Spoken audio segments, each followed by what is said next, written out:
দরুদ ইব্রাহিম ব্যতীত অন্য দরুদ চলবে না, ও নিজেও বলেছে, ওর ফলোয়ার্সরাও বলেছে।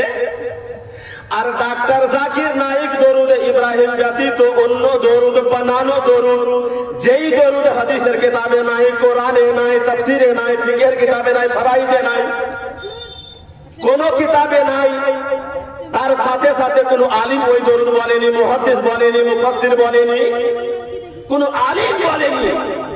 এমন এক দরুদ যেটাকে ইংরেজি দরুদ বলা হয়, দরুদ ইব্রাহিম ব্যতীত অন্য দরুদ যদি না চলে, ডাক্তার জাকির নায়েক এবং তার ফলোয়ার্সরা নবীর নাম নামার পরে ইংরেজি দরুদ কেন পড়লো? আমাদের মুসলমান খুব সরল মানুষ, ইংরেজি শুনতে বলে খুব ভালো লাগছে, বুঝতে কেমন লাগছে? বলে বুঝতে খুব কঠিন লাগছে, শুধু শুনছি বুঝতে পারি না। वो बोले प्रॉफेट मुहम्मदुर रसूलुल्लाह peace be upon him, peace be upon him. Muhammad बुझलाम, रसूलुल्लाह बुझलाम, प्रॉफेट बुझलाम, पैगंबर के বলা হয়, নবী কে বলা হয়। তারপরে পিস বি আপন হিম মানে কি? পিস বি আপন হিম মানে তখন বলছে আল্লাহ জানো পিস আর শান্তি আপন হিম ওই মুহাম্মাদের উপর অবতীর্ণ করে। এটা কেন বললা? বলে দরুদ যদি নবীর নাম নেওয়ার পরে না পড়ি তাহলে কিরিপর হয়ে যাব। নবীর হাদিস বানো যায়, এই কিরিপর হওয়া থেকে বাঁচার জন্য নবীর নাম নেওয়ার পরে পিস বি আপন হিম বলে দরুদ নবীর উপর পড়েছি। কোন ভুল করেছি? আমি বললাম আপনি ভুল করেছেন, আপনার কথা অনুযায়ী আপনি বলেছেন দরুদ ইব্রাহিম ব্যতীত অন্য দরুদ চলবে না, পিস বি আপন হিম। এটা কি দরুদ ইব্রাহিমী? বলে না, এটা দরুদ ইব্রাহিমী নয়। তো তুমি যদি ইংরেজি দরুদ পড়তে পারো, এটা দরুদ ইব্রাহিমী নয়, তো আল্লাহুম্মা সাল্লি আলা সুন্নিরা পড়ে দিলে দোষ কোথায়? কথা বোঝা যায়নি সাহেব? কারো খপ্পরে পড়তে হবে না, আল্লাহর বিধান। ইন্নাল্লাহ ওয়া মালাইকাতাহু ইউসাল্লুনা আলান নাবিয়্যি ইয়া আইয়ুহাল্লাযীনা আমানু সাল্লু আলাইহি ওয়া সাল্লিমু তাসলিমা। নিশ্চয় ইন্নাল্লাহ, আনডাউটলি আল্লাহ, নিশ্চয় আল্লাহ তাবারাক ওয়া তাআলা ওয়া মালাইকাতুহু এবং আল্লাহর ফেরেশতাগণ ইউসাল্লুনা দরুদ পড়েন আলান নবী নবীর উপর। ইয়া আইয়ুহাল্লাযীনা আমানু ওয়া তাইয়্যিব, হে ঈমানদারগণ, সাল্লু আলাইহি তার উপরে দরুদ পাঠাও, ওয়া সাল্লিমু তাসলিমা এবং ওই নবীকে সালাম করো। একবার জোরে বলেন সুবহানাল্লাহ। এই আয়াতের ব্যাখ্যা শুনেন। কিছু কিছু মানুষ বলে আচ্ছা আল্লাহ এখানে কি বললেন? দরুদ পাঠানো যেমন তেমন কাজ নয়। আল্লাহ বলছেন নামাজের কথা, আকিমুস সালাত, নামাজ পড়ো, আতুজ যাকাত, যাকাত দাও, ওয়াল হজ মান ইসতাতা ইলাইহি সাবিলা, হজ করো যদি পৌঁছতে সক্ষম হও, আল হজ ওয়াল উমরা লিল্লাহ, হজের সাথে উমরাও করে নাও। আল্লাহ সব বিধান দিচ্ছে বান্দাকে করার জন্য, বান্দা করে, আল্লাহ করে না। এই ইবাদত, কারণ আল্লাহ আবিদ, আল্লাহ মাহবুব, বান্দা আবিদ, আল্লাহ মসজুদ, বান্দা সাজিদ। ইবাদত হবে আল্লাহর জন্য, আল্লাহ ইবাদত করেন না। এই জন্য নামাজ বান্দাকে পড়তে বলেছেন, রোজা বান্দাকে রাখতে বলেছেন, হজ বান্দাকে করতে বলেছেন, যাকাত বান্দাকে দিতে বলেছেন। দরুদের কথা আসলো, দরুদের ইম্পর্টেন্স মানুষকে জানিয়ে দেওয়ার জন্য আল্লাহ বলছেন নিশ্চয় আল্লাহ এবং আল্লাহর ফেরেশতা দরুদ পড়ে নবীর উপর। অতএব হে ঈমানদারগণ, তোমরা ওই নবীর উপর দরুদ পড়ো এবং খুব বেশি বেশি সালাম করো।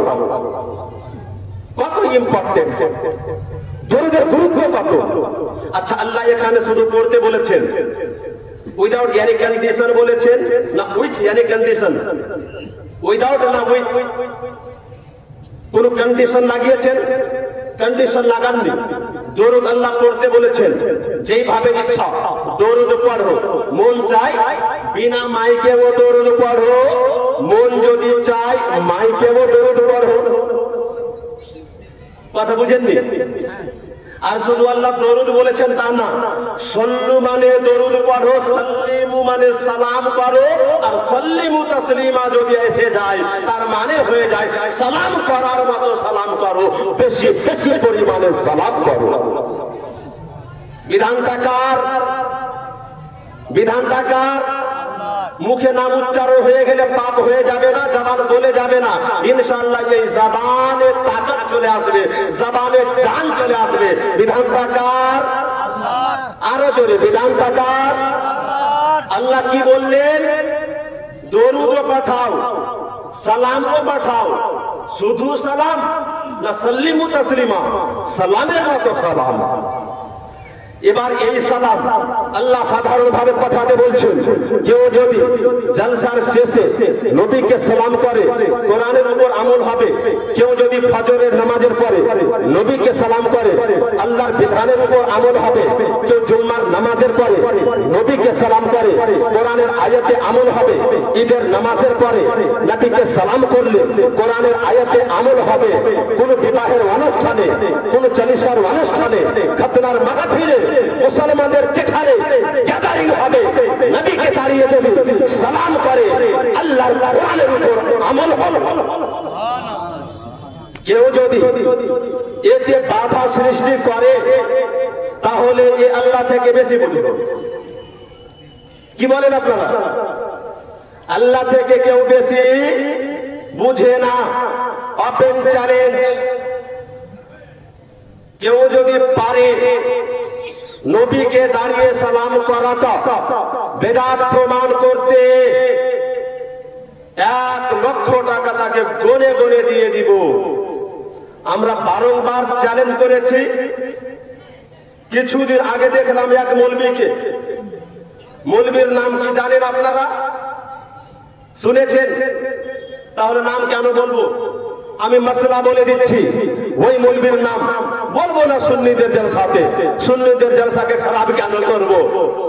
শুধু মাসলাটা বলবো, আপনি শুনে রাখবেন যেন মুনাজিরা আপনি করতে পারেন, ফতোয়া আপনি যেন দিতে পারেন, বহাস আপনি যেন করতে পারেন। মুফতিকে জলসাতে এনে এতটুকু ওয়াজিব না করতে পারেন, কোন মুফতিকে জলসাতে দিয়ে আপনার লাভ হবে। 2-4টা ফতোয়া শিখেন। বলে সালাম করা যাবে, নবীকে আল্লাহ বলেছেন কোরআনে এই জন্য। তবে বসে বসে করা যাবে, দাঁড়িয়ে দাঁড়িয়ে করা যাবে না। আমি বললাম কোরআনের কোন আয়াতে আল্লাহ বলেছেন শুধু বসে করা যাবে, দাঁড়িয়ে করা যাবে না?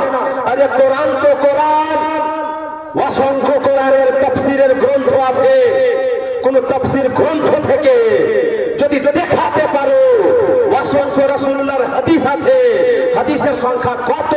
উলামায়ে কেরাম বলছেন সমুদ্রের ধারে কাকর আর পাথর যেমন গণে শেষ করা যাবে না, নবীর হাদিসকে গণনাতে আনা যাবে না।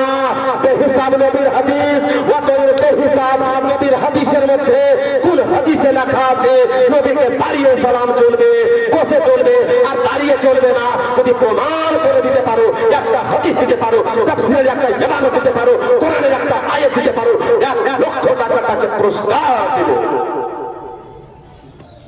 পারেনি, পারবে না, কিয়ামত চলে আসবে, আকাশ মাটি হয়ে যাবে, মাটি আকাশ মনে হয় সম্ভব হয়ে যাবে, কিন্তু ওদের পক্ষে দলিল আনা সম্ভব হবে না। আল্লাহ শুধু বলেছেন পড়ো, না তো আল্লাহ বসে পড়ার কথা বলেছেন, আর না আল্লাহ দাঁড়িয়ে পড়ার কথা বলেছেন। অতএব এখান থেকেই বুঝে নিতে হবে আল্লাহ স্বাধীনতা দিয়েছে, মন চাইলে বসেও পড়ো, মন চাইলে দাঁড়িয়েও পড়ো। একবার সুবহানাল্লাহ বলা যাবে না? আপনি সুবহানাল্লাহ না বললে আমি জলসা ছেড়ে দেবো, নজরানা না দিল তো। আমি নজরানার জন্য জলসা করি। আপনি শিখে রাখেন, শুনে রাখেন। এবার এই সালাম, সালাম মানে বুঝেন, ইয়া নবী সালামু আলাইকা, হে আল্লাহর নবী আপনার উপর সালাম। এর মানে এবার এই কথা বসে যদি পড়া চলে, দাঁড়িয়ে যদি বলি তো অপরাধ কোথায়? দাঁড়ানোকে আরবিতে কিয়াম বলা হয়, তবে সব কিয়ামকে আমরা দাঁড়ানোকে কিয়াম বলি না। আমাদের পরিভাষায় নবীর সম্মানার্থে দাঁড়িয়ে নবীকে সম্মান সূচক সালাম জানানোটাকে কিয়াম বলা হয়। এই জন্য কিয়ামের প্রমাণ কোরআন থেকে, কিয়ামের প্রমাণ কোরআন থেকে।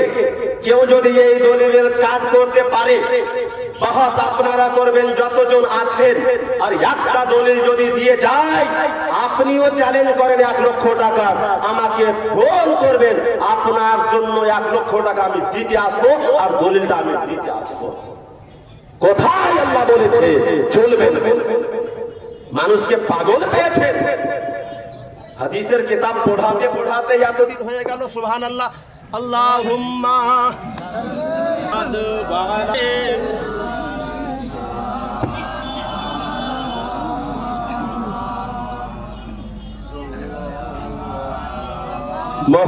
মুহাম্মাদিন সাল্লাল্লাহু মুহাম্মদ हरदम ज़ुबान से निकालो पाक नामे मोहम्मद। अल्लाहुम्मा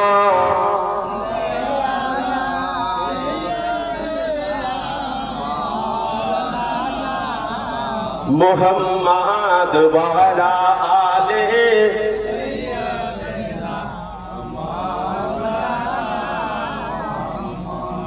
সাল্লাল্লাহু আলাইহি ওয়াসাল্লাম। এই ছিল কোরআনের দলিল। একটা সাধারণ যুক্তি দিব, তারপরে আবার এক বিষয়ের উপরে বলবো। আমি একটা বিষয়ে গোটা জলসা করি না, 5 রকম বিষয়ে যদি বলতে পারি হাদিস কোরআন থেকে, তাহলে 5টা শিখতে পারবে। এক রকম বিষয়ে আমি 1 ঘন্টা বললাম, একটাই শিখলো, তার চাইতে বেশি 5টা শিখুক, ভালো হবে নাকি? একটা সাধারণ যুক্তি দিয়ে দেব সালামের ব্যাপারে। মৌলানা সাহেব সালামের ব্যাপারে বলল, নবীকে দাঁড়িয়ে সালাম করা যাবে না। তো নবীকে কেন যাবে না?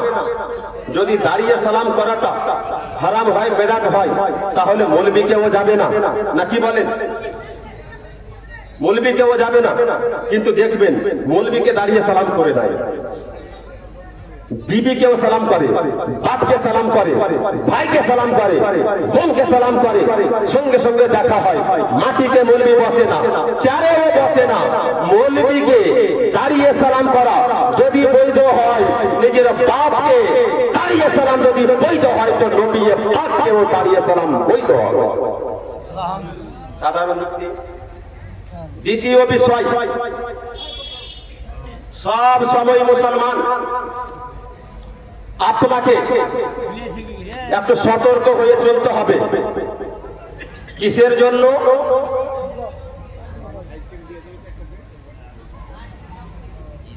আচ্ছা আপনারা বলুন তো, আপনারা পীরপন্থী মুসলমান? নাহলে বুঝবো কি করে? পীরকে কে কে মানেন? একটু হাত উঠিয়ে বলেন মাজারকে কারা কারা মানেন, আর হাত নামান আর বলেন মাজারকে কারা কারা পূজা করেন। একটা মানুষও পূজা করে না, অথচ আমাদের মাজার মান্য করাকে, মাজারে যাওয়াকে, মাজারের জিয়ারত করাকে কিছু সংখ্যক লোক বলে এরা হলো মাজার পূজারী। এই কথা বলে বলে কান ভোথড়া করে দিয়েছে, মানুষকে বলি থেকে দূরে করে দিয়েছে, দরগা থেকে দূরে করে দিয়েছে, পীর থেকে দূরে করে দিয়েছে। মুসলমান, আপনাকে আমি হাদিস কোরআন থেকে কয়েকটা রেফারেন্স দিব, যেখান থেকে আপনি বুঝতে পারবেন যারা সুন্নিদেরকে মাজার পূজারী বলে, দরগা পূজারী বলে, পীর পূজারী বলে, এর চাইতে বড় মিথ্যুক দাজ্জাল বোধহয় হবে না। দাজ্জাল তো এক মিথ্যুক, এ মনে হচ্ছে দাজ্জালেরও বাপ। আবু জেহেল তো আছে, এ আবু জেহেলের আবু, আবু জেহেলেরও বাপ। কত বড় মিথ্যা। মুসলমান ওলিদেরকে আপনি মানেন, ওলিদের দরবারে যান, পীরের কাছে যান, পীরের সংস্পর্শে আসেন, কারণ পীরকে মানতে আল্লাহ বলেছেন কোরআনে, বলুন সুবহানাল্লাহ। কেমন করে আপনি বলবেন পীর দেখান তো কোরআনে? তো পীর কোরআনে দেখানো যাবে না, কারণ পীর আরবি নয়। পীরের সমর্থক শব্দ আরবি যেটা হলো ওলি, ওটা হলো সিদ্দিক, ওটা হলো সালেহ, এগুলো কোরআনে আছে। যেমন নামাজ কোরআনে পাওয়া যাবে না, নামাজের আরবি সালাত এটা পাওয়া যাবে কোরআনে। রোজা কোরআনে নাই, রোজার আরবি সাওম এটা আছে কোরআনে। ওয়ালারু পীর আরবি শব্দ নয়, এই জন্য কোরআনে পাওয়া যাবে না। এর আরবি হলো ওলি, এটা কোরআনে পাওয়া যাবে। এবার কোরআনে পীর যদি না পাওয়ার কারণে পীর মানা যাবে না বলে, তাহলে কোরআনে নামাজ নাই, নামাজও মানা যাবে না। কোরআনে রোজা নাই, রোজাও মানা যাবে না।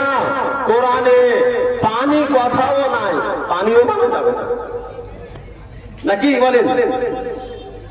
আল্লাহ তাবারক ওয়া তাআলা বলেন, ইয়া আইয়ুহাল্লাযীনা আমানুত্তাকুল্লাহ ওয়া কুনু মা'আস সাদিকিন। मचल के बोल दीजिए सुभान अल्लाह। हे ईमानदार बोलो, अल्लाह के भय करो এবং সালেহীনদের সঙ্গ অর্জন করো, সালেহীনদের সাথী হয়ে যাও। সালেহ কাদেরকে বলা হয়? আল্লাহর কোরআন বলবে, আনআমাল্লাহু আলান নবিয়্যিন ওয়াস-সিদ্দীকিন ওয়াশ-শুহাদায়ে ওয়াস-সালিহিন। আল্লাহর নাম রয়েছে নবীদের দলের উপর, সিদ্দিকদের দলের উপর, সালেহদের দলের উপর এবং শহীদদের দলের উপর। আবু বকর সিদ্দিক এর উপর আল্লাহর ইনাম, নবীদের উপর আল্লাহর ইনাম, সাহাবীদের উপর আল্লাহর ইনাম, গাউসে আজম, পীরে পীরা, মীরে মীরা, महबूब सुभानी, कुतुब रब्बानी, गाउसे समदानी, पीरे लातानी, शहबाज रामकानी, सैयदना बड़े पीर अब्दुल कादिर जिलानी রাদিয়াল্লাহু তাআলা আনহুর উপরে আল্লাহর ইনাম রয়েছে। ভারতের রাজা হযরতে খাজা আজমেরি সঞ্জরি রাদিয়াল্লাহু তাআলা আনহুর উপর আল্লাহর ইনাম রয়েছে। এই সমস্ত আল্লাহর ইনাম প্রাপ্ত বান্দাদের সাথে থাকতে আল্লাহ নিজে কোরআনে বলেছেন। কেন থাকবেন পীর ওলিদের সাথে? আপনি যদি একা একই থাকেন, আপনার মাল চুরি হয়ে যাবে, জান ছিনিয়ে নিতে পারে। কিন্তু আপনি একা একা যদি থাকেন, যা আপনার কি বলে সম্পদ মাল না থাকলেও আর কিছু পুঁজি আছে, ওটা সবচাইতে বড় পুঁজি, ওর নাম হলো ঈমান। আর ঈমানের সবচাইতে বড় চোরের নাম হলো শয়তান। আপনি যদি ওলিদের সাথে না থাকেন, একা পেয়ে শয়তান আপনার ঈমান চুরি করে নেবে। এই জন্যই আল্লাহ বলেছেন সত্যবাদীদের সাথে থাকতে। সত্যবাদীদের সাথে আপনি থাকবেন। জীবদ্দশায় আল্লাহর ওলিরা আছে, পীরেরা আছে, মুসলমান ধ্যান আছে। জীবদ্দশায় তাদের কাছে যাবেন, তারা গাইড করবেন শরীয়তে কেমন ভাবে চলতে হবে। তাদের গাইড করাতে আপনি চলবেন ইসলামিক পথে। তার সাথে সাথে ওলিদের মাজার যেখানে আছে ওখানে আপনি জিয়ারত করতে যাবেন। ওরা বলছে বলুন মাজারে যাওয়া যাবে না, এটা মাজার পূজা করা হয়। তাকে বলবেন আপনি সিধা ভাষাতে উত্তর, আমি আপনাকে দিচ্ছি হাদিস কিতাবের নামও বলবো, সহি কিতাবের নাম বলবো, পৃষ্ঠা নম্বর বলবো। তার মুখে আপনি উত্তরটা ছুড়ে ফেলবেন। যখন আপনাকে বলবে মাজারে যাওয়া, মাজারে যাচ্ছে পূজা করতে, ওকে বলবেন আপনি মাজারে যাওয়া যদি মাজার পূজা করা হয়, কবরে যাওয়া, কবর পূজা করা যদি হয়, সব চাইতে করেছেন বলতে যদি হয় নবীকে মাজার পূজারী বলে বলেন। কেমন করে? হাদিস জগতে সুবিখ্যাত কিতাবটির নাম হচ্ছে মিশকাত শরীফ, পেজ নম্বর 154 এর মধ্যে লেখা, জারান নবী সাল্লাল্লাহু আলাইহি ওয়াসাল্লাম কবর উম্মিহি, নবী মুহাম্মদুর রাসূলুল্লাহ নিজের মা হযরতে আমিনার কবরকে জিয়ারত করেছেন। বলুন সুবহানাল্লাহ। তো নবী যাচ্ছেন জিয়ারত করতে মায়ের কবর। মায়ের কবর আপনিও জিয়ারত করতে পারেন। একই কিতাব ওই মিশকাত শরীফের ওই পৃষ্ঠা অর্থাৎ 154 মধ্যে নবী শুধু মায়ের কবর জিয়ারত করেছেন তা নয়, উম্মতিকে নিজ নিজ মায়ের পাপে কবর জিয়ারত করতে উৎসাহিত করেছেন। নবী মুহাম্মদুর রাসূলুল্লাহ বলেন, মান যারা কবর আবাওয়াইহি আও আহাদিহিমা ফি কুল্লি জুমআতিন গফারা লাহু ওয়া কাতাবা বিররা। মচল के बोल दो हदीस की मोहब्बत में सुभान अल्लाह। নবী বলছেন কোন ব্যক্তি পিতা মাতা দুইজনেরই যদি ইন্তেকাল হয়ে যায় অথবা দুইজনের মধ্যে কোন একের ইন্তেকাল যদি হয় আর তার বেটা শুক্রবার করে পিতা মাতার কবর যদি জিয়ারত করতে পারে, এই জিয়ারতের বিনিময়ে আল্লাহ তাআলা তার পিতা মাতাকেও মাফ করবে, বেটারও গুনাহকে আল্লাহ মাফ করে দেবে। উহুদ যুদ্ধে যতজন শহীদ হয়েছেন সবাই সাহাবী। নবীকে ঈমানের চোখে যে দেখেছে সেই তো সাহাবী। নবীকে ঈমানের চোখে দেখে ঈমানের সহিত মৃত্যু বরণ করছেন তারা সাহাবী। আর সাহাবী যারা হয় ওরা আল্লাহর ওলি হয়। যারা আল্লাহর ওলি হয় তাদের কবরকে মাজার বলা হয়। উহুদ যুদ্ধে যতজন সাহাবী কবরস্থ রয়েছেন, শহীদ হয়েছিলেন, তাদের মাজারকে জিয়ারত করতে আমার নবী মুহাম্মদুর রাসূলুল্লাহ প্রত্যেক বছর যেতেন। বলুন সুবহানাল্লাহ। তার সাথে সাথে এই মিশকাত শরীফের মধ্যে একখানা হাদিস আরও লেখা আছে। মা আয়েশা সিদ্দিকা বলেন, নবী পাক সাল্লাল্লাহু আলাইহি ওয়াসাল্লামের 11 জন স্ত্রী, তাদের মধ্যে পারি নির্ধারিত করেছিলেন, পারি লাগিয়েছিলেন। আজকে অমুক স্ত্রীর কাছে, কালকে অমুকের কাছে, পরশু অমুকের কাছে। যখন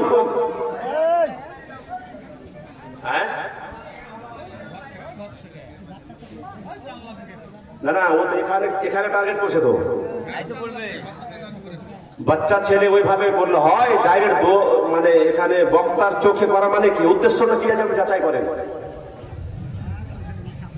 শুনেন, মিশকাত শরীফে যদি কাউকে বুঝতে না পারে বুঝবেন। মিশকাত শরীফে লেখা আছে, কিতাবের নাম বলছি, শুনেন, সবাই আমল করেন, আপনারাও করেন। আর যদি বাচ্চা হয় বা বাচ্চার চাচা হয়, জেনে বুঝে বক্তাকে টার্গেট করে যদি লাইনটা মেরে থাকে, তাহলে তাকেও বলবো আপনিও বুঝেন, আপনিও হাদিসের উপর আমল করেন। আমিও মুসলমান, আপনিও মুসলমান। হাদিস আছে, মানকে কোথায় ওয়াসবিতা। নবী সাল্লাল্লাহু আলাইহি ওয়াসাল্লামের স্ত্রী হযরতে আয়েশা সিদ্দিকা তিনি বলেন, 11 জন স্ত্রীর মধ্যে বাড়ি নির্ধারিত। যেদিন আমার বাড়ি ছিল আমি নবীকে খোঁজ করছি, নবী তো নাইনসাফি করেন না, আমার বাড়িতে আমার কাছে আসবেন, অন্যের কাছে যাওয়ার কথা তো নাই, নবী কেন আসলেন না, কোথায় গেলেন? তিনি বলেন, আমি খোঁজ লাগালাম, রাতের শেষ অংশ ছিল, খারাজা রাসূলুল্লাহ সাল্লাল্লাহু আলাইহি ওয়াসাল্লাম ইলা বাকিয়ে মিন আখিরিল লাইলে। হযরত আয়েশা সিদ্দিকা বলেন, রাতের শেষ অংশে জান্নাতুল বাকিতে যত সাহাবী, যত ওলি মাজার রয়েছে, নবী মুহাম্মদ রাসূলুল্লাহ রাত্রি বেলাতে তাদের মাজারকে জিয়ারত করতে গিয়েছেন। বলুন সুবহানাল্লাহ। কথা বুঝেছেন? তাহলে জিয়ারত করা শুধু জায়েজ নয়, জিয়ারত করা নবীর সুন্নাত। জিয়ারত করা নবীর সুন্নাত। তো আপনি নবী যাচ্ছেন, নবী হয়ে উম্মতির ওলির মধ্যে, উম্মতের মধ্যে যারা ওলি তাদের কবর জিয়ারত করতে, উম্মতি হয়ে উম্মতের মধ্যে যারা ওলি তাদের কবর যদি জিয়ারত করে, দোষ কোথায়? এটা নবীর সুন্নাত। অতএব খোলা পারমিশন, আপনি জিয়ারত করার জন্য বাগদাদ যেতে পারেন, জিয়ারতের জন্য আজমির যেতে পারেন জিয়ারতের জন্য, বারেলি যেতে পারেন জিয়ারতের জন্য, কাটরা যেতে পারেন জিয়ারতের জন্য, কিছু যেতে পারেন জিয়ারতের জন্য, দাতা বাবার মাজার যেতে পারেন জিয়ারতের জন্য, দোষে বঙ্গালা যেতে পারেন জিয়ারতের জন্য, আখিস রাজুদের পাকের মাজার যেতে পারেন জিয়ারতের জন্য, আপনি বন্ধবাসনের মালদা হতে যেতে পারেন। যেখানে আল্লাহর ওলি ওখানে আপনি যান জিয়ারত করতে, ওখানে যাবেন, ওখানে আপনি বরকত পাবেন। অনেকেই বলবে যাবো তো কি পাবো?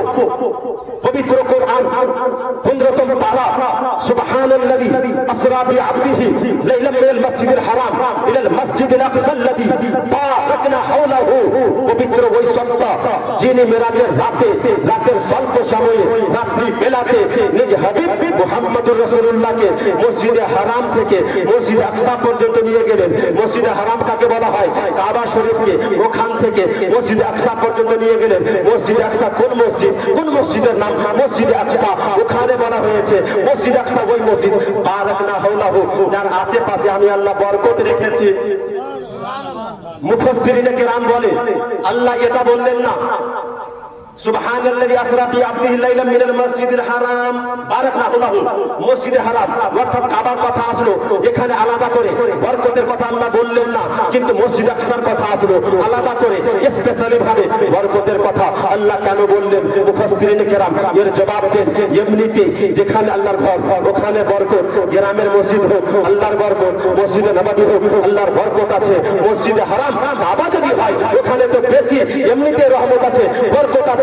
তবে মসজিদ আকসার ক্ষেত্রে আলাদা করে, এই জন্যই আল্লাহ বলছেন মসজিদ আকসা এমন এক মসজিদ বারাকনা হাওলাহু, যার আশেপাশে আমি বরকত রেখেছি। মুফাসসিরিনে কেরাম বলেন ওই মসজিদের আশেপাশে এই জন্য আল্লাহ বরকতের কথা বলেছেন, কারণ মসজিদ আকসা এমন এক মসজিদ যার আশেপাশে প্রায় 400 থেকে 450 জন আল্লাহর নবী এবং ওলিদের মাজার। বুঝা কি গেল? আল্লাহর কোরআন বলছে, তাফসীর দ্বারা প্রমাণিত, যেখানে আল্লাহর ওলি এবং নবীদের মাজার ওখানে বরকত পাওয়া যায়, ওখানে ওলিদের উপর আল্লাহর বরকত নাজিল হয়। জিয়ারতকারী যখন জিয়ারত করতে যায় বরকতের ছিটা সেও পেয়ে যায়, বরকতের ছিটা পেয়ে সেও ধনী হয়ে যায়। অতএব কেউ যদি বলে মাজারে কেন যাচ্ছ, ওকে বলবেন মাজারে কেন যাচ্ছি, গেলে কি লাভ হবে? আল্লাহ কিসের বোর্ড লাগিয়েছে দেখে নাও। কাপড়ের দোকানে মানুষ যায়, কাপড়ের সাইনবোর্ড দেখে। মোটর সাইকেলের শোরুমে যায়, মোটর সাইকেলের সাইনবোর্ড দেখে। মোবাইলের শোরুমে যায়, মোবাইলের সাইনবোর্ড দেখে। মাজারে গিয়েছি আমরা বরকতের সাইনবোর্ড দেখে। এই জন্যই আপনি যাবেন, এতে কোনো অসুবিধা নাই। তবে হ্যাঁ, এই যে প্রশ্ন এসেছে অবশ্যই এই প্রশ্নের জবাব হবে। তার সাথে সাথে মাজারে আপনি যাচ্ছেন কেমন করে আপনাকে যেতে হবে, একটা প্রশ্ন উত্থাপিত হচ্ছে। এই প্রশ্নের সঠিক ব্যাখ্যা আপনাকে দিব, তারপরে এই প্রশ্ন উত্তর পর্বে আমি চলে আসবো। ওলিদের মাজারে যখন যাবেন, নবীদের মাজারে যখন যাবেন, দুনিয়াতে অনেক রকম লোক তৈরি হয়েছে। একটা আমরা সরাসরি জানি ওলিকে মানে না, নবীকে মানে না। কখন মানে না, কেমন ভাবে মানে না? বলে যতদিন নবী হায়াতে জাহেরিতে ছিল ততদিন নবীর কাছে চাওয়া জায়েজ ছিল, নবীর ওসিলা জায়েজ ছিল। নবী এখন ইন্তেকাল করে গিয়েছে, এখন ওসিলা আর চলবে না, নবীর কাছে আর চাওয়া চলবে না। আর এই কথা ফারাইজি বলে বা ওয়াহাবি দেওবন্দি বলে, শুধু এটা নয়, নতুন এখন জেনারেশনের মধ্যে কম পড়া অল্প শিক্ষিত কিছু মৌলবি বের হয়েছে, সুন্নি দাবি করে বলে নবীর ওফাতের পরে নবীর কাছে যাওয়া যাবে না, ওলিদের কাছে যাওয়া যাবে না। আর আমি বলছি হাদিস কোরআন দ্বারা প্রমাণিত, আল্লাহর কাছেও চাওয়া যাবে, আল্লাহর নবী এবং ওলিদের কাছেও চাওয়া যাবে। দলিল পবিত্র কোরআন সূরাতুত তাহরিম পারা নম্বর 28 আয়াত নম্বর 4, ইন্নাল্লাহা হুয়া মাওলাহু ওয়া জিবরিলু ওয়া সালিহুল মুমিনিন ওয়াল মালাইকাতু বা'দা যালিকা যাহিরা। মাজালকে বলল সুবহানাল্লাহ। নিশ্চয় আল্লাহ সাহায্যকারী, ওয়া জিবরিলু এবং জিবরিল হলো সাহায্যকারী, ওয়া সালেহুল মুমিনুন এবং নেক মুমিন তারাও সাহায্যকারী, ওয়াল মালাইকাতু বাদা যালিকা যাহিরা এবং তারপরে পরে আল্লাহর অন্যান্য ফেরেশতারাও হলো সাহায্যকারী। বলে সাহায্য শুধু আল্লাহর কাছে যাওয়া যাইবে, আল্লাহ ব্যতীত অন্য কারো কাছে সাহায্য চাওয়া যাবে না। তাকে বলবেন আপনি বলছেন মোল্লা আল্লাহ ব্যতীত অন্য কারো কাছে সাহায্য চাওয়া যাবে না, আর আল্লাহ বলছে আমি আল্লাহর কাছে সাহায্য চাও, এটাও চলবে। আমার জিবরিলের কাছে সাহায্য চাও, এটাও চলবে। আমার নবীদের কাছে সাহায্য চাও, এটাও চলবে। আমার ওলির কাছে সাহায্য চাও, এটাও চলবে। এক মুমিনের কাছে সাহায্য চাও, এটাও চলবে। কারণ তাদের সাহায্য করা প্রকৃত পক্ষে আমি আল্লাহরই সাহায্য করা। ধারণা আমাদের এটা রাখতে হবে। শিরিক কখন হয় জানেন? আমি ভুলে বক্তব্য দিই। আমাদের সুন্নি যদি ভুল করে তো তাকে সঠিকটা বলবো না তা নয়। শিরিক কখন হয়? কেউ যদি ওলির কাছে এইভাবে চাই কি আল্লাহ যদি না দিতে চাই, তবুও এই ওলি যদি মনে করে নিজের শক্তি দিয়ে দিবে তবে হবে শিরিক। কিন্তু একটাও মুসলমান এই বিশ্বাস এই আকীদা রাখে না। মুসলমানদের আকীদা, সুন্নিদের বিশ্বাস আল্লাহর ওলিরা দিতে পারে আল্লাহর দান করা শক্তিতে। আরে মুসলমান, আমি আপনি জানি একজন ডিলার কি দেয়? ডিলার রেশন দেয়, নিজের বাপের বাড়ির দেয়, নিজের নাই, সরকারের। আসলে দিল সরকার, বাঁধলো ডিলার। বুখারী শরীফের হাদিসের মধ্যে লেখা আছে মান ইউরিদুল্লাহু বিহি খায়রান ইউফাক্কিহু ফিদ-দীন ওয়া ইন্নামা আনা কাসিমুন ওয়াল্লাহু ইউতি। Allah Tabarak wa Ta'ala devises him make a religious scholar. Young Prophet Muhammad Rasulullah sallallahu alaihi wasallam said, I am a distributor and Allah is the best to barbarun. Subhanallah. Allah Rasul নিজেই বলছেন Allah Tabarak wa Ta'ala দেনে वाला, I am distributor, আমি হলাম বন্টনকারী। তো নবীর দরবারে যদি চাওয়া হয় তো এটা বুখারী শরীফ হাদিস অনুযায়ী বৈধ। নবীর হায়াতে জাহেরিতে যদি চাই তবুও চলবে, নবীর ওয়াফাতের পরে যদি চাই তবুও চলবে। বলুন সুবহানাল্লাহ। কিতাব দেখছেন, এটা কিতাব নবীর ওয়াফাতের পরে নবী থেকে কেমন করে দূরে করে দিচ্ছে। এই কিতাবটার নাম হচ্ছে মুসান্নাফ ইবনে আবি শাইবা। এই কিতাবটার বয়স জানা আছে? বুখারী শরীফ নাম শুনেছেন কি শুনেননি? জি, বুখারী শরীফের নাম শুনেছেন? বুখারী শরীফ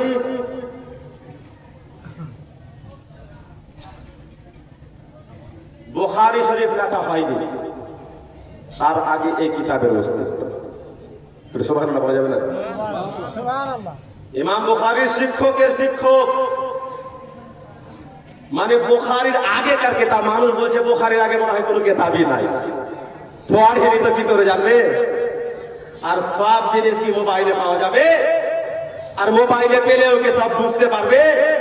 মোবাইলে তো নিজের মতো করে যেটা নাই ওটাকে ঢুকিয়ে দিচ্ছে, যেটা আছে ওটাকে বের করে দিচ্ছে। বলে নবীর কাছে চাওয়া যাবে, নবীর ওসিলা ধরা যাবে, তবে নবীর জীবন দশাই যাবে। নবীর ওয়াফাতের পরে না নবীর কাছে চাওয়া যাবে, না নবীকে ডাকা যাবে, না নবীর ওসিলা ধরা যাবে, না ইয়া রাসূলুল্লাহ বলা যাবে। অনেকে ইয়া রাসূলুল্লাহ বলে রাসূলকে ডাকাটাকেও শিরক আর বিদআত বলছে। বলুন নাউযুবিল্লাহ। এই কিতাবের এটা হচ্ছে খণ্ড নম্বর 6, পৃষ্ঠা নম্বর 359 মধ্যে একটা হাদিস আছে। এই হাদিসটা আপনাদেরকে পাঠ করে দিচ্ছি। নবীকে ওয়াফাতের পরে ডাকাও যাবে, নবী শুনছেন কবর থেকে, এটাও প্রমাণ হয়ে যাবে। আর নবীর কাছে নবীর ওসিলাতে চাইলে আল্লাহ দানও করবে, এটাও প্রমাণ হয়ে যাবে। শুনবেন? সুবহানাল্লাহ বলেন। এই কিতাবের রাইটার এই যে হাদিসটাকে লিখছেন তিনি বলছেন হাদ্দাসানা আবু মুআবিয়া, আমাকে এই হাদিস আবু মুআবিয়া শুনিয়েছেন আনিল আমাশে, আর আবু মুআবিয়া আমাসের কাছ থেকে এই হাদিসটা বর্ণনা করছেন আন আবি সালেহ, আর আমাস আবু সালেহের কাছ থেকে এই হাদিসটাকে নিয়েছে। আবু সালেহ কার কাছ থেকে নিয়েছে? আন মালিকুত তার, মালিকুত তারের কাছ থেকে এই হাদিসটাকে নিয়েছে। মালিকুত তার কার নাম, কে তিনি? এই কিতাবের মধ্যেই লেখা রয়েছে ক্বালা ওয়া কানা খাজিনু উমর আলা তাআমে, মালিক আত-তার হযরতে উমরের যুগে ফুড মিনিস্টার ছিলেন। তার কাছ থেকে যে হাদিসটা নেওয়া হয়েছে তিনি বলছেন ক্বালা আসাবান নাসা কাহাতুন ফি জামানি উমারা, হযরতে উমরের খেলাফত যুগে দুর্ভিক্ষ দেখা দিয়েছিল, বৃষ্টিপাত হয়নি, মাটি শুকিয়ে গিয়েছে, মাটির নিচে জল পাওয়া যায় না, ফসল উৎপাদিত হয় না, মানুষ না খেয়ে মরে যাবে, চারিদিকে হাহাকার ছড়িয়ে পড়েছে, করবে তো কি করবে? এমত অবস্থায় ফাজা রাজুলুন ইলা কবরিন নবী সাল্লাল্লাহু আলাইহি ওয়াসাল্লাম, তো একজন ব্যক্তি নবী পাক সাল্লাল্লাহু আলাইহি ওয়াসাল্লামের কবরে গেলেন। ব্যক্তিটার নাম মেনশন করা হয়েছে বেলাল বিন হারিস, হারিসের বেটা বেলাল। তিনি গেলেন আর বলতে লাগলেন ইয়া রাসূলুল্লাহি, হে আল্লাহর রাসূল, নবী কবরে, নবী মাজারে, আর এই ব্যক্তি গিয়ে বলছেন হে আল্লাহর রাসূল বলে নবীকে ডাকছেন। বলুন সুবহানাল্লাহ। আপনিও একবার বলেন হে আল্লাহর রাসূল, আপনি আরবিতেই বলেন ইয়া রাসূলুল্লাহ। কি বলছেন? ইস্তাসকিলি উম্মতিকা ফাইন্নাহুম কাদ হালাকু, নবী গো, অনাবৃষ্টির কারণে আপনার উম্মত ধ্বংস হতে যাচ্ছে, এই জন্য আপনার মাজারে এসেছে। নবী গো, উম্মতের জন্য বৃষ্টি বর্ষণের দোয়া করেন, না হয় উম্মত ধ্বংস হয়ে যাবে। তারপর কি হলো? ব্যক্তিটা দোয়া করে নিলেন। ফাউতিয়ার রাজুল ফিল মানামে, ওই ব্যক্তির স্বপ্নে নবী সাল্লাল্লাহু আলাইহি ওয়াসাল্লাম আসলেন। ফাকিলা লাহু, এবং ওই ব্যক্তিকে নবী স্বপ্নে বললেন ইতি উমারা, হে হারিস বিন বেলাল, তুমি উমরে ফারুকের কাছে যাও, ফাকরিহু সালাম, এবং তাকে গিয়ে আমার সালাম জানিয়ে দিব, ওয়াকবিরহু, এবং উমরকে তুমি সুসংবাদ জানিয়ে দিব আন্নাকুম মুসলিমুন, যে উমর আপনার খেলাফত আমলে যতজন বসবাস করে খুব শীঘ্রই তাদের উপর আল্লাহর পক্ষ থেকে রহমতের বৃষ্টি বর্ষণ করা হবে। নারায়ে তাকবীর, নারায়ে তাকবীর, নারায়ে রিসালাত, উলামায়ে আহলে সুন্নাত। তো নবীর ওয়াফাতের পরে নবীর মাজারে গেলেন। নবীর ওসিলা ওয়াফাতের আগে চলবে পরে চলবে না, এটা ভুল হলো না? নবীকে ডাকছেন ইয়া রাসূলুল্লাহ বলে, তার মানে ডাকাও যাবে। আর ইয়া রাসূলুল্লাহ মানে কি? ইয়া কথাটা যারা আরবি পড়ে তারা জানে। ইয়া হরফে নিদা, গায়ে মাকাম আদউ ফিইল কা, আদউ মানে আমি ডাকছি, এর অর্থে ইয়া কথাটা ব্যবহার হয়। তার মানে সাহাবীরা নবীকে দেখেছেন এইভাবে, ইয়া রাসূলুল্লাহ মানে হে আল্লাহর রাসূল, আমি আপনাকে ডাকছি। নবীর হায়াতে জাহেরিতেও ডেকেছেন, নবীর ওয়াফাতের পরেও ডেকেছেন। হযরত ইমাম তাবরানী তাযকিরাতুল হুফাজ খণ্ড নম্বর 3 পেজ নম্বর 123, তিনজন বড় মুহাদ্দিসের কথা বলা হয়েছে। একজনের নাম ইমাম তাবরানী, আল মুআজামুল কবির তার বড় কিতাব, ওই কিতাবে লেখা ওই কিতাবের তিনি মুহাদ্দিস। আর ইমাম আবু শাইখ আর ইমাম ইবনুল মুকারি এই তিনজন সমসাময়িক ছিলেন, একই যুগের ছিলেন। আর তিনজনই হাদিস শাস্ত্রের বড় বড় দান ছিলেন, হাদিসের বড় ইমাম ছিলেন, তিনজনই বড় মুহাদ্দিস ছিলেন। তারা তিনজন বলেন, নবীর ওয়াফাতের পরে নবীর মদিনা শহরে আমরা তালেবে ইলম সেজে ইলম অর্জন করতে গিয়েছিলাম। টাকা পয়সা যখন শেষ হয়ে যায় তখন আমরা তিনজন কার কাছে চাইবো? নবীর মাজার থাকতে মদিনার তাজদার যখন আছে, দরকার নাই অন্য কোন দোকানদারের। এই জন্যই কারো কাছে হাত না ফেলিয়ে আমরা গিয়েছিলাম তিনজন নবীর মাজারে। আর বলতে লাগলাম, ইয়া রাসূলুল্লাহ, ইয়া হাবিবাল্লাহ, আমরা ইলম অর্জন করার জন্য এসেছি, কয়েকদিন থেকে অনাহারে আছি, খাবার ব্যবস্থা হয়নি, টাকা পয়সা উড়িয়ে গিয়েছে, শেষ হয়ে গেছে। নবী গো, আমাদের জন্য খাবারের ব্যবস্থা করেন। এই কথা বলার পরে দুইজন, ইমাম আবু শাইখ আর ইমাম ইবনুল মুকারি, এরা দুইজন নিজের বাসাতে ফিরে চলে আসলেন। আর ইমাম তাবারানি বলেন, আমি নবীর মাজারে থাকলাম আর বলে দিলাম, মৌত আনি है तो इसी दर पे रोजी भी मिलनी है तो इसी दर से, এই বলে আমি নবীর মাজারে থেকে গেলাম। কিছুক্ষণ পরে ওই দুইজন ব্যক্তি যে আসলো নবীর কাছ থেকে যাওয়ার পরে, তো একজন ব্যক্তি হঠাৎ তাদের বাসাতে এসে ফটফট করে দরজাতে আওয়াজ দিল, দরজা খোলা হলো। তখন বলতে লাগলো, এখনই নবী পাক সাল্লাল্লাহু আলাইহি ওয়াসাল্লাম আমার স্বপ্নে এসেছিলেন। আমি আলাবী খানদানের একজন বুজুর্গ ব্যক্তি, আমি এই যে আমার সাথে গোলামকে সাথে করে দিয়ে কিছু খাদ্যদ্রব্য নিয়ে এসেছি, কারণ আপনারা নবীর কাছে মাজারে গিয়ে চেয়েছেন। নবী আমাকে স্বপ্নে বলেছেন, এই আমার উম্মতি, আমার উম্মত আশিক, আমার উম্মতি ইলম অর্জন করতে এসেছে, খাবার শেষ হয়ে গিয়েছে, আমার কাছে চেয়েছে। আমি জীবদ্দশায় কাউকে খালি হাতে ফেরাইনি, ওয়াফাতের পরেও আমি কাউকে খালি হাতে ফেরাবো না, কারণ আমার ব্যাপারে আল্লাহ বলেছেন, ওয়া আম্মাস সাইলা ফালা তানহার। নবী গো, আপনার দরবারে যারা ভিক্ষুক হবে তাদেরকে খালি হাতে আপনি বিতাড়িত করবেন না। আমার কাছে আমার জীবদ্দশায় কেউ এসেছে, তাকেও দিয়েছি, ওয়াফাতের পরে কেউ চেয়েছে, তাকেও দিয়েছি। এই জন্য আমাকে পাঠিয়েছে আপনাদেরকে এই খাদ্যদ্রব্য দেওয়ার জন্য। বলুন সুবহানাল্লাহ।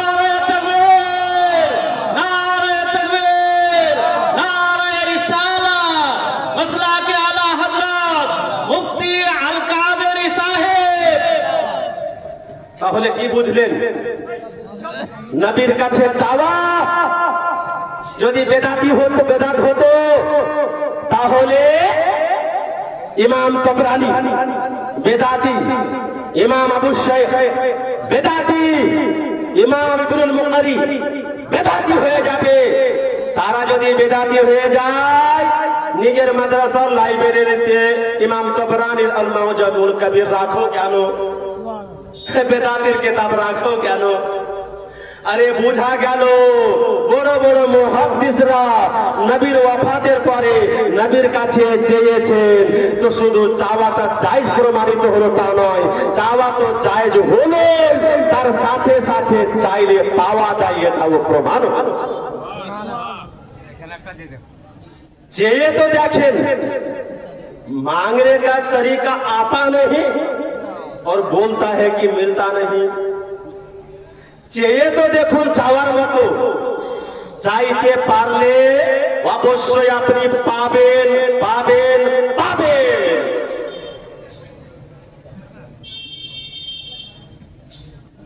আর এটাও মাথায় রাখেন, আপনাকে মানুষে ধোঁকা দিবে কি বলে,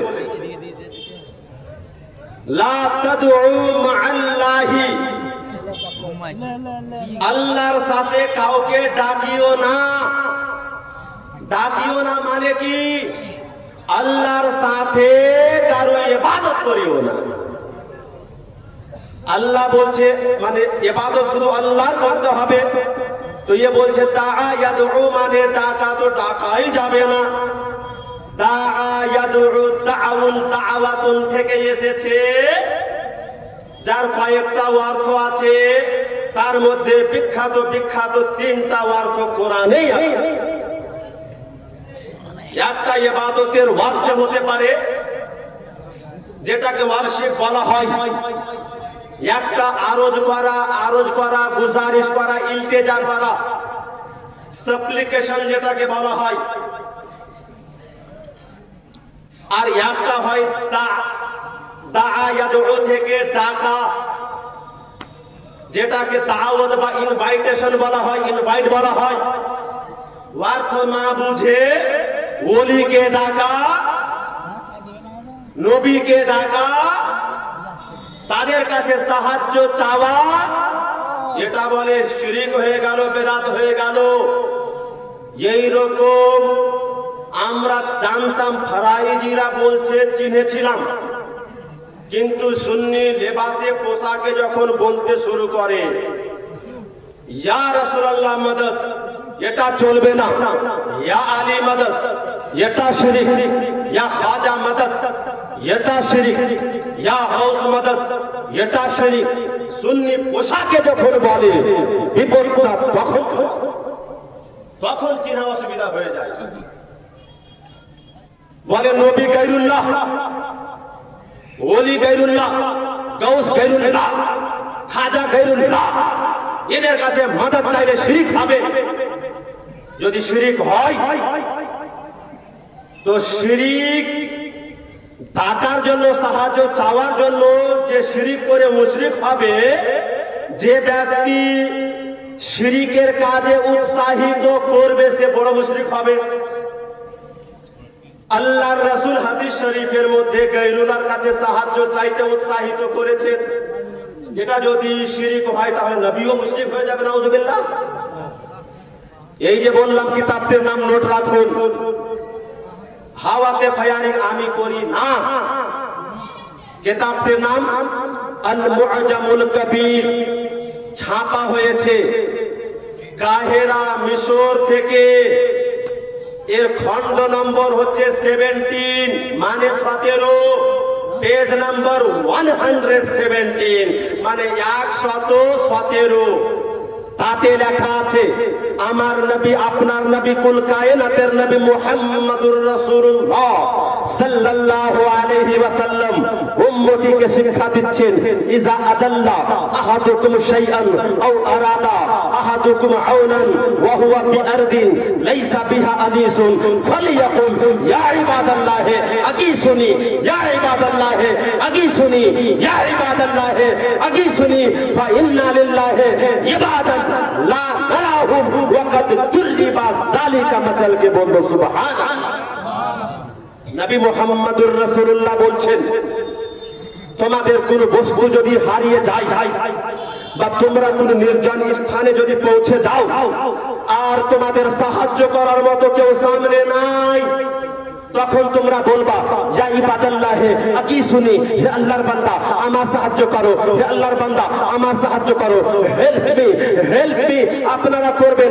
নবী বলছেন আল্লাহর মাখলুকাতের মধ্যে কিছু এমন মাখলুকাত আছে, আল্লাহর বান্দাদের মধ্যে এমন কিছু বান্দা আছে যাদেরকে তুমি দেখো না, কিন্তু ওরা গায়বী মাধ্যমে এসে তোমার সাহায্য করে চলে যাবে, বলে সুবহানাল্লাহ। তাহলে কি বুঝলাম? গায়রুল্লাহর কাছে সাহায্য চাওয়া এটা যদি শিরিক হতো তাহলে ইবাদাল্লাহি আগিসুনি, আল্লাহর বান্দা সাহায্য করো।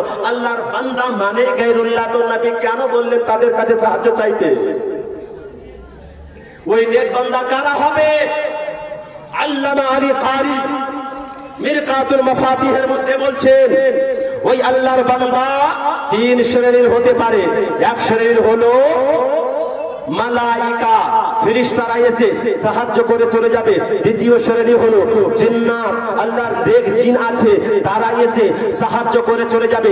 তৃতীয় শ্রেণী হচ্ছে আসমাউর রিজাল, আসমাউর রিজাল বলা হয় আবদালকে, আর আবদাল মানে আল্লাহর ওলি, যারা আবদাল তারাই ওলি। তৃতীয় শ্রেণী আসমাউর রিজাল, অর্থাৎ আবদাল আল্লাহর ওলি যারা হবে তারাও গায়বী ভাবে এসে সাহায্য করে চলে যাবে। সুবহানাল্লাহ। তো টাকা এটা প্রমাণ হয়ে গেল। সব সময় এই আকীদা রাখতে হবে, আমরা ওলিদেরকে চাইছি, ওদেরকে ডাকা আসল আমাদের ওসিলা উদ্দেশ্য। ওদেরকে আমরা ডাকবো তো ওরা যে দিবেন কিসের মাধ্যমে? আল্লাহ দান করার শক্তিতে, এই বিশ্বাস নিয়েই তো ডাকা হয়। আর একটা জিনিস মাথায় রাখবেন, দুনিয়াতে ওসিলাকে যদি বাদ দিয়ে দেওয়া হয় কিছু আর টিকে থাকবে না। ওসিলা যারা অস্বীকার করছে, সরাসরি আল্লাহ কোরআনে তো ওসিলার কথাটাই বলে দিয়েছেন, ইয়া আইয়ুহাল্লাযীনা আমানুত্তাকুল্লাহ ওয়াবতাগু ইলাইহিল ওসিলা, হে ঈমানদারগণ আল্লাহকে ভয় করো এবং আল্লাহ পর্যন্ত পৌঁছানোর জন্য ওসিলা তালাশ করো, ওসিলা তালাশ করো, ওসিলা তালাশ করো। ওসিলা কথা আরবি কথা, এটা বাংলাতে আমি বলছি, বাংলাতেও ব্যবহার হয় এই জন্য। তো সরাসরি যেই ওসিলার কথা আল্লাহ বলছে ওটাকে যদি কেউ শিরক বলে তাহলে কোরআন নিয়ে ও বাড়াবাড়ি। ওসিলা মানে কি? মাধ্যম, কারো মাধ্যমে কোনো কিছু পাওয়া যায় ওটাকে তার ওসিলাতে পাওয়া যায় বলা হয় ওসিলা। এই শুনেন, একটা নিয়ম আছে, যাকে উদ্দেশ্য করে যেটা বলা হয় সে শুনে নাকি অন্য কেউ শুনে? আপনারা বুঝে গেছেন, ঠকে গেছেন। আপনার নাম কি? আপনার মন, আপনার অঙ্গি ভঙ্গি দেখে বুঝতে পারছি আপনি যেটা শুনছেন। আপনার নাম কি? আমার নাম আপনার পিছনে আপনিও শুনছেন, ভালোই শুনছেন। আচ্ছা, চাদর পড়ে আছেন, আপনি বলেন কি নাম? আমার নাম ফুর রাহিম। ফুর রাহিম? ফুর রাহিম। ফুর রাহিম। যদি আমি বলি ফুর রাহিম সাহেব এখানে আসেন, বা এই চাদর আপনি আসেন, কথাটা সবাই শুনবে কিন্তু সবাই আসবে না, আপনি একাই আসবেন নাকি? এটাই তো বাস্তবে তাই। কেন? আপনাকে ডেকেছি, শুনেছে সবাই, আসবে না কারণ আমি ডেকেছি আপনাকে উদ্দেশ্য করে। এখান থেকে বোঝা গেল যাকে উদ্দেশ্য করে যেটা বলা হয় সে শুনে, সে মানে, অন্য কেউ শুনলেও মানে না। অনুরূপ আল্লাহ কোরআনে বলেন, ইয়া আইয়ুহাল্লাযীনা আমানু, হে ঈমানদারগণ, ইত্তাকুল্লাহ, আল্লাহকে ভয় করো, ওয়াবতাগু ইলাইহিল ওসিলা, এবং আল্লাহ পর্যন্ত পৌঁছানোর জন্য ওসিলা তালাশ করো। আল্লাহ তাবারক ওয়া তাআলা ঈমানদারকে বলছেন, ইয়া আইয়ুহাল্লাযীনা আমানু, হে ঈমানদারগণ, তোমরা আল্লাহকে ভয় করো, তোমরা ওসিলা তালাশ করো। অতএব যারা আল্লাহকে ভয় করবে, যারা ঈমানদার হবে তারাই ওসিলা তালাশ করবে, যারা বেঈমান হবে তারা ওসিলা অস্বীকার করবে। কেউ যদি বলে ওসিলা মানি না, তাহলে সে কি সেটা পরিচয় দেওয়া হবে? আরে ওসিলা ছাড়া দুনিয়াতে কি আছে সাহেব? কোরআন। একজন ব্যক্তি আমাকে বলছে ওসিলা মানি না, আমি বললাম কোরআন মানো? বলে কোরআন মানি। আমি বললাম কোরআন তোর বাপের উপরে নাজিল হয়েছে কি রসুলের পাকের উপর নাজিল হয়েছে? বলে রসুলের পাকের উপরে নাজিল হয়েছে। তা আমি বললাম রসুলের ওসিলাতে কেন কোরআন মানছো? তুমি তো ওসিলা মানো না, তোমার বাপের উপর নাজিল হয় কোরআন মানো। তুমিও বলো কি আল্লাহ ওসিলা আমরা শিরক মনে করছি, আমরা নবীর ওসিলাতে পাওয়া, কোরআন মানি না, কারণ শিরক ওসিলা চলবে না। তারা এটাই তো বলে, যা কিছু চাইতে হবে আল্লাহর কাছে চাও, আল্লাহ কি সরাসরি দিবে না? এটা বলে কি না? তো আল্লাহ সরাসরি সবই দিতে পারে, আল্লাহ সরাসরি নামাজও দিতে পারবে, সরাসরি আল্লাহ কোরআনও দিতে পারবে, কিন্তু কোরআন আর নামাজ আল্লাহ সরাসরি দেননি, নবীর মাধ্যমে দিয়েছেন। বলুন সুবহানাল্লাহ। এবার কোরআন যদি মানতে হয় নবীকে মানতে হবে, নবী নামাজ যদি মানতে হয় নবীকে মানতে হবে, আর এটাকেও মানতে হবে যে ওসিলা নেওয়া বৈধ রয়েছে। প্রশ্নটা একটু আমি দেখে নিচ্ছি, একবার সংক্ষেপে দরুদ শরীফ পড়তে পারবেন না? আল্লাহুম্মা সাল্লি আলা সাইয়্যিদিনা মাওলানা মুহাম্মদ ওয়া আলা আলিহি মাওলানা মুহাম্মদ। যাই হোক, আপনাদের সম্মুখে এবার প্রধান বক্তা চলে আসছেন, কেউ আপনারা উঠে যাবেন না। প্রধান বক্তাকে আনতে পাঠিয়ে দিয়েছি, ইনশাল্লাহ আপনারা একটু ধৈর্য সহকারে বসে আছেন। প্রধান বক্তা আনতে ইনশাল্লাহ আমি পাঠিয়ে দিয়েছি, উনি চলে আসছেন। মাওলানা মুহাম্মদ আল্লাহুম্মা সাল্লি আলা মাওলানা মুহাম্মদ ওয়া আলা আলি সাইয়্যিদিনা মাওলানা মুহাম্মদ। আপনি লিখে দেবেন? আচ্ছা, আমি বুঝে গেছি। রয়েছে সেটা দেখেন। আচ্ছা, প্রথমটা হচ্ছে কয়েকটা প্রশ্ন করা হয়েছে। এক নম্বরে যেটা হচ্ছে, কোন তালিবে ইলমকে জারে বলে ভাষা খারাপ করা যাবে কিনা? জারে মানে কি জানো? জারে মানে কি? এটা কি জারে তো নাকি? জারে কথাটি আমাকে বোঝান না। জারে মানে কি? জারজ মানে জারজ, এই তো? হ্যাঁ, শুনেন, জারজ মানে কি? জারজ কাকে বলা হয়? যে অবৈধভাবে জন্মগ্রহণ করেছে, ওকে জারজ বলা হয়। দ্বিতীয় কথা, জারজটা হচ্ছে একটা গালি। তো যেই তালেবে ইলমকে ও জারজ বললো, জারজ বলে ভাষা খারাপ করে কথা বললো, ওই তালেবে ইলমের যেহেতু বাপ আছে, মা আছে, বৈধভাবে জন্মগ্রহণ করেছে, বৈবাহিক সূত্রে জন্মগ্রহণ করেছে, এই জন্য এই মিথ্যা বলার কারণে, উপরন্তু একটা গালি দেওয়ার কারণে, তৃতীয়তম একজন মানুষের অন্তরকে গালির মাধ্যমে দুঃখিত করার কারণে তিন ধরনের গুনাহ তার উপরে অর্পিত হলো। এই ব্যক্তির কারণ, এই করণীয় হচ্ছে, এই ব্যক্তিটা যাকে গালি দিয়েছে তার কাছে ও ক্ষমা চাইবে এবং শরীয়তের আইনকে ভঙ্গ করেছে, এই জন্য আল্লাহর কাছে ক্ষমা চেয়ে তওবা করবে। দ্বিতীয় কথা, এখানে জিজ্ঞাসা করা হয়েছে নবী দিবসে জুলুস করা যাবে কি যাবে না? শুনতে কে কে চাইছেন একটু হাত উঠান, তাহলে হাত রেখে দেন। জুলুস একটা মাহফিল, বেশি বেশি লোক থাকবে, আগে আগে যাবে, একজন ব্যক্তি বলবে নারে তাকবীর, নারে রিসালাত, বিশ্বনবীর জন্ম দিবস পালন করো, পালন করো, এটি তো ভয় করা। 12 রবিউল আউয়াল, ইসলামের আলো, ঘরে ঘরে জানো। এই যে আমরা যাচ্ছি, তো যারা দেখে, মুসলিম হোক আর ওয়া মুসলিম হোক, যারাই দেখবে তারাই বুঝে যায় কি এটা জুলুস কোন দুনিয়ার নেতার নয়, ফাতেমার পিতার।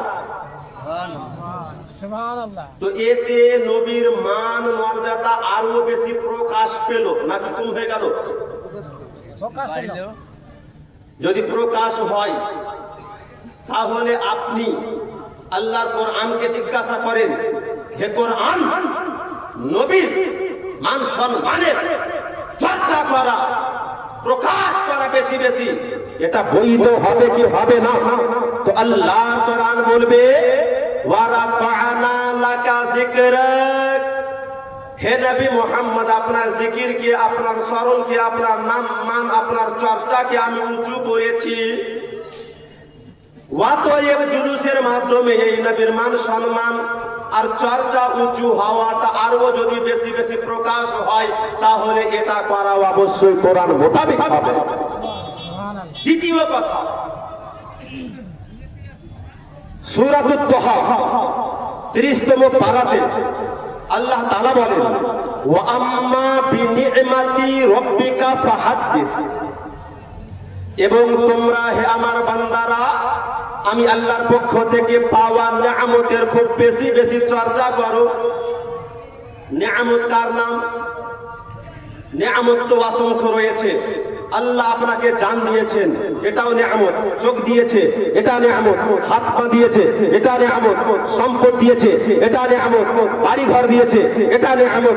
জমি জায়গা দিয়েছে, এটাও নিয়ামত। আপনাকে সুখ শান্তি দিয়েছে, সবই নিয়ামত। তবে সবচাইতে বড়, বুখারী শরীফ কিতাবুত তাফসিরে ইমামে বুখারী বলেন, সবচাইতে বড় নিয়ামত কি? হুয়া মুহাম্মাদুর রাসূলুল্লাহ সাল্লাল্লাহু আলাইহি ওয়াসাল্লাম। সবচাইতে বড় নিয়ামত হলেন মুহাম্মাদুর রাসূলুল্লাহ। আল্লাহ বলছেন কোরআনের এক আয়াতে, আমার পক্ষ থেকে পাওয়া নিয়ামতের খুব বেশি বেশি চর্চা করো। আর বুখারীতে লেখা বড় নিয়ামত হলেন নবী মুহাম্মদুর রাসূলুল্লাহ। আর আমরা জুলুসের মাধ্যমে বুঝে গেছি নবীর চর্চা হয়, আর নবী যখন নিয়ামত, তো এই জুলুস করা কোরআন হাদিস মোতাবেক বৈধ রয়েছে, সওয়াব রয়েছে। ফেরেশতারা নবী সাল্লাল্লাহু আলাইহি ওয়াসাল্লাম যখন জন্মগ্রহণ করছেন মা আমিনার বাড়িতে, 70,000 ফেরেশতাদের দল মা আমেনাকে সুসংবাদ আর মুবারকবাদী জানাতে এসেছেন। সিরাতে মুস্তাফা কিতাবে 70,000 ফেরেশতা যেখানে আসেন, এরই নাম তো জুলুস। একসঙ্গে আসা নবীর জন্মদিবসে আরে নবীর যখন চর্চা হয় তো এটা চলবে কি চলবে না বলতে হয়।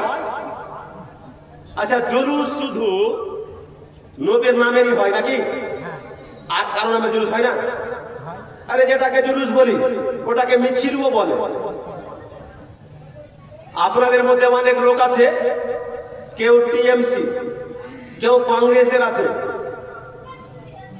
কেউ বিজেপি নাই বোধ হয়। বিজেপিও আছে এখানে। যাই হোক, বিভিন্ন পার্টির আছে। তো এবার বিভিন্ন পার্টির যেই মৌলবী সাহেবেরা বলে অনেক সময় 12 রবিউল আউয়াল যখন আসে আর নবীর নামের মিছিলটা সহ্য হয় না, ওই মৌলবী সাহেবরাকে পার্টির নেতারা যখন 500 টাকা করে টাকা দেয় তো টাকার লোভে ওই লোভী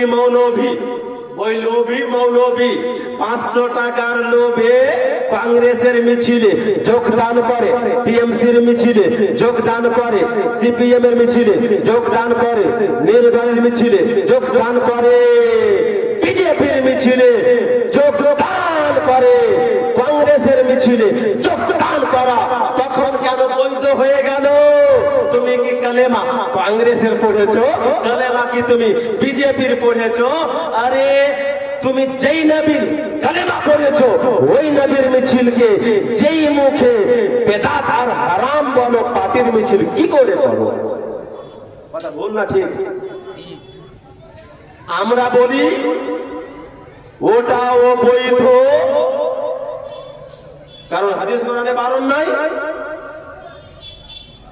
তবে কোন মিথ্যাচারিতায় এসে শরিয়া বিরোধ আচার আচরণ করে যদি করে তাহলে কারণ সাপেক্ষে ওগুলো ব্যতিরেক হুকুমগুলো হবে।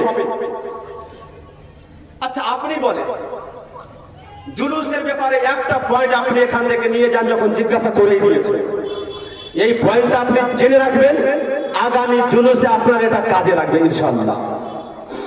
একজন ব্যক্তি ধরেন বিজেপির মিছিলে বের হয়েছে, ওর হাতে আছে কি বিজেপির পতাকা, আর ও যদি বলে বিজেপিকে ভোট দিতে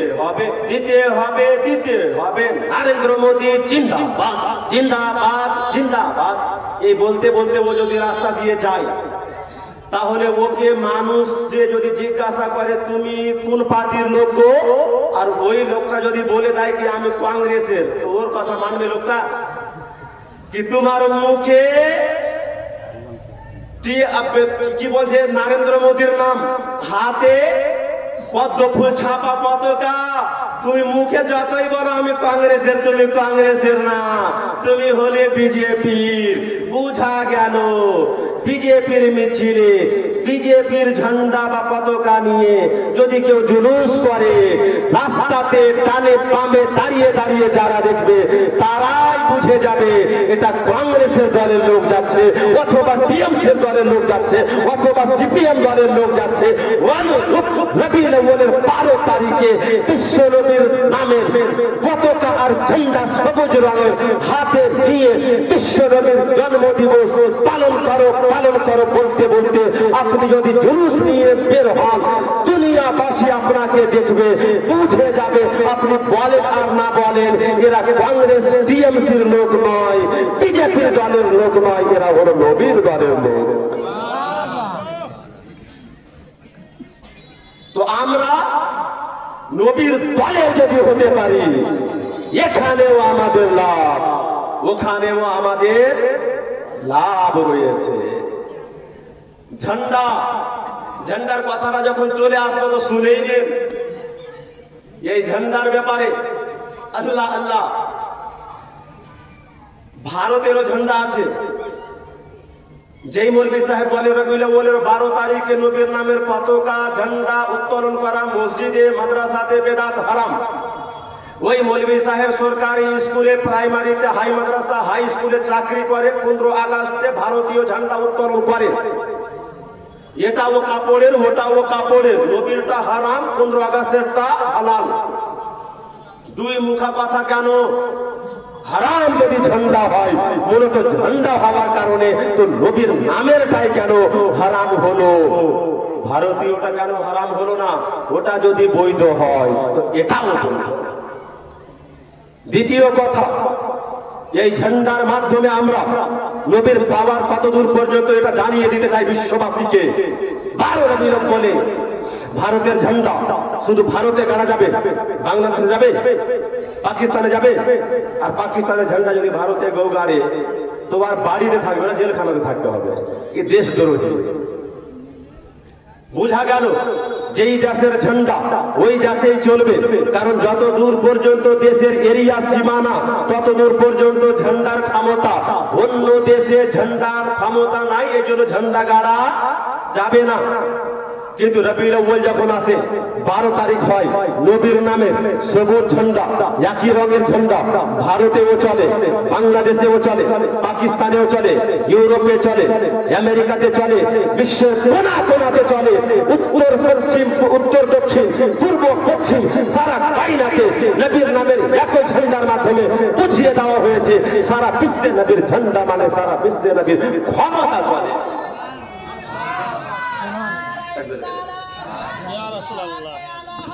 জিন্দাবাদ, জিন্দাবাদ, আল্লাহু আকবার, ইয়া রাসূলুল্লাহ। বলছিলেন কি শেষের পাশে আছে, দেখতে পারেন বলে দেন।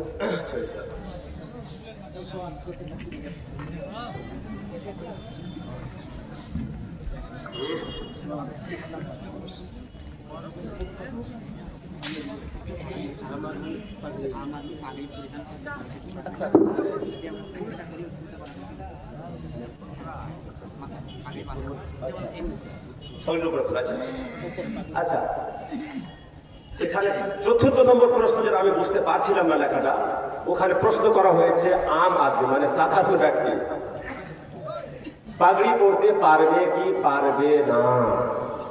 তো শুনেন, এখানে অনেকের ভুল কনসেপ্ট আছে। অনেকে মনে করে কি যারা মাওলানা পাস করেছে তারাই পাগড়ি পরতে পারবে। দেখেন, পাগড়িতে মাওলানা থাকে না, এটা ড্রেস। আলিম থাকে, ইলিমের মাধ্যমে আলিম হয়। কেউ পাগড়ি যদি সাধারণ মানুষ বেঁধে নাই তো আলিম হয়ে যায় না, ইলিম যতক্ষণ পর্যন্ত অর্জন করবে না। মোট কথা হচ্ছে সাধারণ ব্যক্তিও পাগড়ি পরতে পারে, বড় পাগড়ি পরা সুন্নাত। তার পাগড়ি নিচে দিতে হবে, হ্যাঁ, টুপি রেখে পড়ে গেছে। আচ্ছা, আমি আর বক্তব্য আলাদা করতে যাচ্ছি না, বক্তব্য এখান থেকে শেষ করছি। প্রধান বক্তা সাহেব এসেছেন, আর প্রধান বক্তা আমি যদি দেরি করি তো আমার অটো লস আছে। প্রধান বক্তা যত দেরি করবে তত আমি একসঙ্গে যাবো। যে কোথায় আছে, কোথায় আছে? তো শুনেন, আপনারা ভাগ্যবান যে মাওলানা আসমাউল কালিমি জীবনী বক্তা আপনারা ইউটিউবে শুনে ওনাকে রেখেছেন, তাই না? এটাই বাস্তব। তো আপনারা কেমন করে পেয়ে গেলেন এটা আমি মানে বুঝতে পারছি না বিষয়টা। মানে উনি সামনে আছে, এতটুকু বলার কিছু নাই। উনার প্রোগ্রাম এটাই বাস্তব যে এলাকাতেই এত হয়ে যায়, আর এলাকাতেই উনার এত ডিমান্ড আছে, বাইরে আসার সুযোগ ওর কাছে আগে না। এখন বসেছিলেন এখানে ফোনের পর ফোন বর্ধমান থেকে, তো হযরতের কথা হলো ওখানে সময় দিতে পারছি না, সময় দিলে ওই রকম গাইডলাইন আছে, ওটাকে ফলো করতে হবে। তো মাশাআল্লাহ আপনাদের মন ভরে যাবে। আপনারা মোবাইলে শুনেছেন, ডাইরেক্ট যখন শুনবেন তো ডাইরেক্ট আর মোবাইলের পার্থক্য তো আছে। ডাইরেক্টে যদি আপনি মজা পেয়ে থাকেন তো মোবাইলে তো ডাইরেক্টে আরো বেশি মজা পাবেন ইনশাআল্লাহ। তো আলোচনা আমি এখান থেকে সমাপ্ত করলাম। যা কিছু বলেছে আল্লাহ তাবারাক ওয়া তাআলা আমাদের আপনাদের সবাইকে এর উপরে আমল করার তৌফিক দান করুক। ওয়া আখিরু দাওয়ানা আলহামদুলিল্লাহি রাব্বিল আলামিন। আসসালামু আলাইকুম ওয়া রাহমাতুল্লাহ। শুনেন, আপনাদের এখানে এর আগে এসে কি আসেনি? এই যে আপনাদের মধ্যে 10টা পিস কিতাব আছে, কেউ যদি অনেক সবকিছু তো বলে শেষ করা যায় না, কিছু আমার লিখনি আছে, মাসাইলে দরুদ ও কিয়াম, এটা আনা হয়েছে, 10টা পিস আছে। 10টা পিস তো নয়, এখন 9টা করে হয়ে গেছে। এটা হচ্ছে ফাতিহা ও জিয়ারতের শরঈ বিধান। এই মাসালা মাসাইলগুলো যদি আপনি জানতে চান তো এই কিতাবের আপনি 30টা করে টাকা দিবেন, 50 টাকা করে লেখা আছে, 50 টাকা আপনাকে দিতে হবে না। এবার কেউ যদি মনে করেন তো একসঙ্গে দিব, তাহলে 25 করে আপনি দিবেন, মানে একসঙ্গে 50 দেওয়ার জন্য 5 টাকা খুচরা আলাদা করে দেওয়া যাবে না, আর একটা রেখে 30 টাকা করে। আপনারা যদি মনে করেন নিব তাহলে আপনারা নিয়ে নিতে পারেন। আর একটা বই ছিল, একটাই আছে, এটা রেখে দাও, এটাকে ভরে দাও, এটাকে ভরে দাও, এটি যদি কেউ চায় তো দিয়ে দেবে। জি, আসসালামু আলাইকুম।